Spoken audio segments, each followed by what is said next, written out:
Step three in the five-step process is pretty straightforward. I mean, you're trying to figure out their method for giving out the business. Now, in your typical setup of freight brokerage and the freight we go after, it's not complicated. Most shippers, manufacturers, these decision makers you're getting hold of, utilize some form of a email list that they send out, and they have people's names on them. They get quotes back, and they source this freight that way. So that's how most of the people are going to reach out to are going to be sourcing the freight.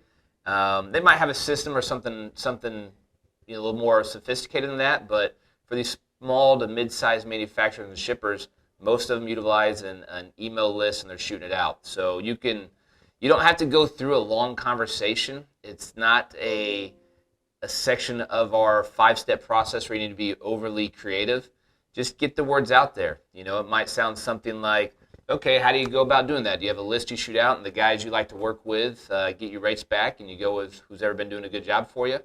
And at the end of the day, 90% of the time, they're going to say yes. That's how they do it. So we don't need to make step three a long, drawn-out process. Get those words out.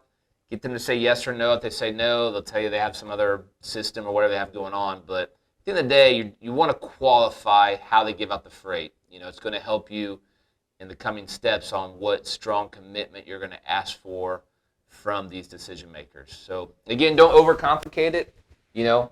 Get comfortable with something simple. This section, step three, should take you 30 seconds at most in most cases.